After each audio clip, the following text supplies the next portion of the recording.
What is going on, guys? For today's Bake With Me episode, I'm going to be following a recipe for croissants that's created by another YouTuber.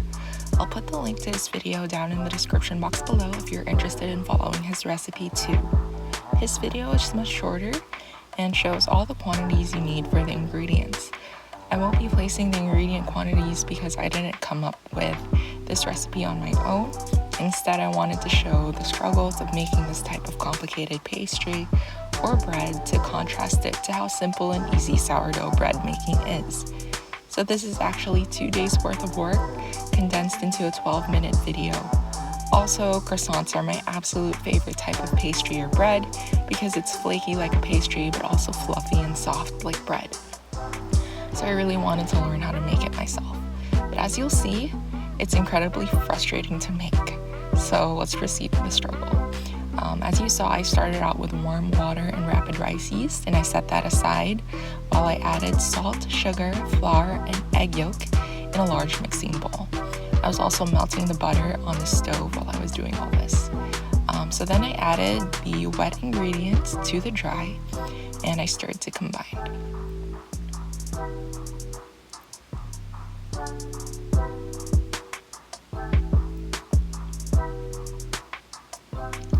I switched from using a chopstick to my hand because it was much easier to knead the dough that way.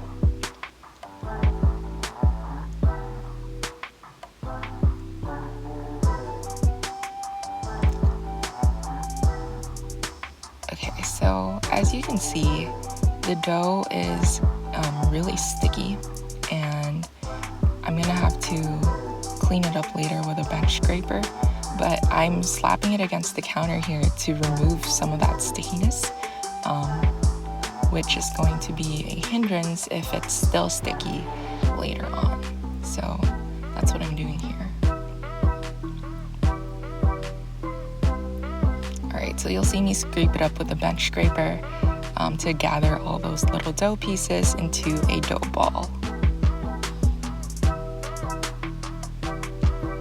The next thing you'll see me do here is the stretch and fold technique, and this is to help the dough build strong gluten bridges, and this will give our croissants structure while the dough rises and while it bakes later on. So you do the stretch and fold technique twice with a short rest in between the periods of the stretches and folds.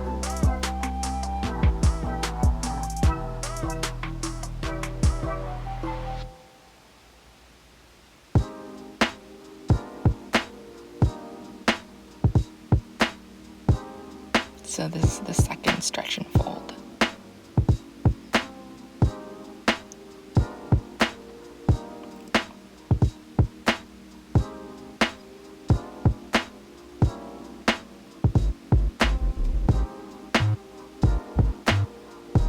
Okay, so now I'm going to be shaping the dough into a 7-inch by 7-inch square.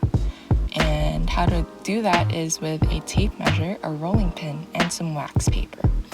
And so you're going to be using the wax paper to help mold the dough into a square shape by folding it over the edges as such and measuring it to be 7 inches by 7 inches.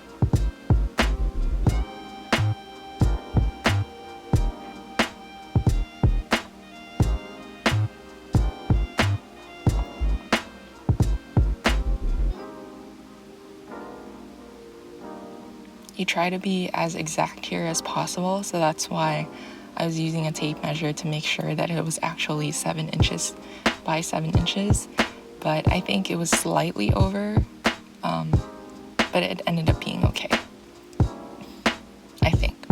Okay, so this next part is making the butter sheet. It has a French term, I just don't really know how to pronounce it correctly. But it's basically a sheet of butter that we're going to be placing inside our dough later on.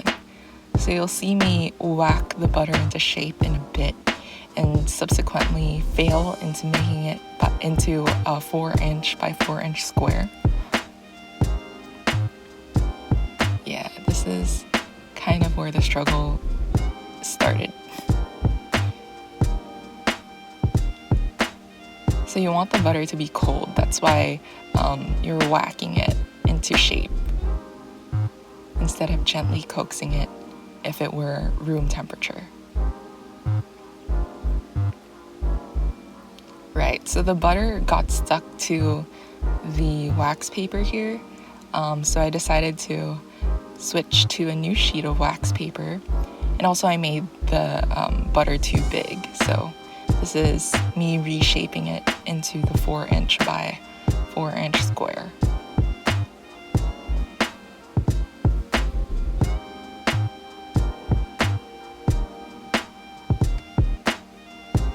Okay, so after I was happy with the sheet of butter that I made, I set it in the fridge so that it would be cool and not all melty while I'm handling for the next part.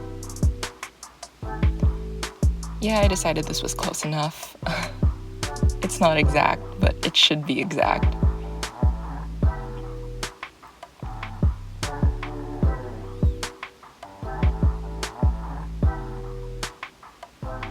Okay, so after I let it rest in the fridge, both the butter and the dough, I sealed the butter sheet inside the dough sheet as shown here.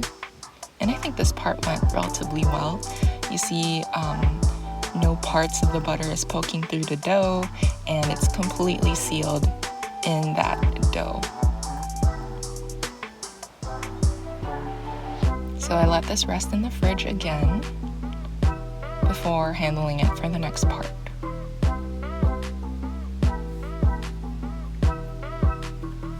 So this is the part where we make the layers of the croissant. And I think this part went relatively okay. As you can see, I am gently trying to coax the butter to be able to roll it out without breaking up that sheet of butter that's encased in the dough.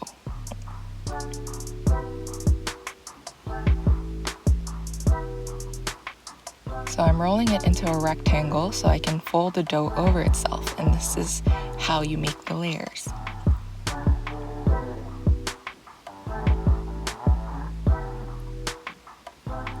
And as much as possible, you want the dough to be even, meaning you want all the edges to line up with each other. So as you can see, it's not lining up perfectly, so I'm trying, but I still couldn't get it right, but that's okay.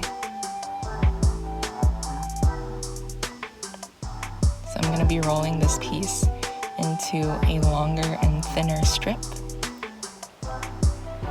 and then I'm going to fold it over itself yet again.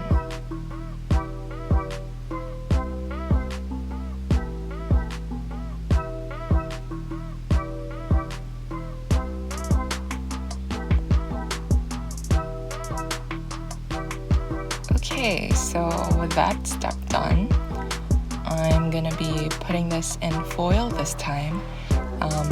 It's because I found that the dough was sticking to the wax paper and it was hard to remove, so I used foil instead, and I let that sit in the fridge until the next morning. So I think this is the part where things started to go down south. I should have waited to let the dough and the butter warm up a bit before I started manipulating it like what I'm doing now. And as you can see later, the butter starts to break up underneath the dough, and you don't want that.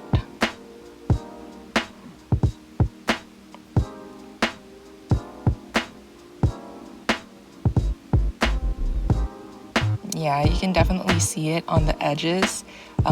There's some chunks of butter that's kind of poking through, and you want as much as possible your butter not to break up,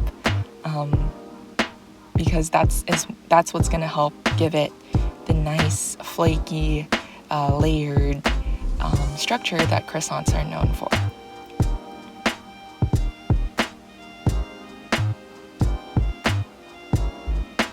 So after rolling it into a rectangle, we're going to be cutting this into 6 pieces.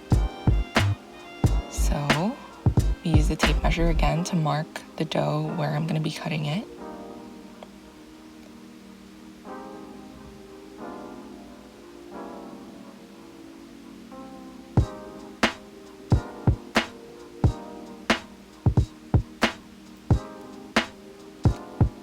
And you'll see in a bit that the triangles that I'm making are uneven. And that's because it was hard to kind of work with the tripod in the way. So I'm looking at it from the side. So the angles that I'm cutting them into aren't even or exact. And you'll see even later that there's one croissant that ended up looking a bit wonky because of this mistake. Okay, so after you've cut them up into triangles, this is where you roll them into your croissants.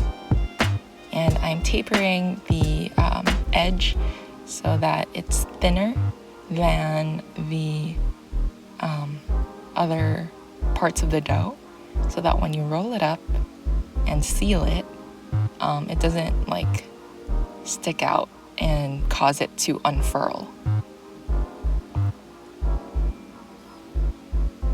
And you want to kind of use gravity to your advantage and let that tapered off edge to sit near the bottom of the croissant when it rests. Okay, so this is the part where I think I would have changed it if I were to torture myself and make this bread all over again. I would have used milk instead of egg. So at this point when I was making this, I didn't realize that I liked the finish of milk wash rather than an egg wash because I had never tried it before. But after making this croissant attempt, I did try baking other breads with milk wash and saw that the milk wash gave a nicer finish than the egg wash did. So yeah, all of that work was for 6 croissants, and I ate the wonky one at the corner there. Still delicious. Was it all worth it? I think so. So yeah.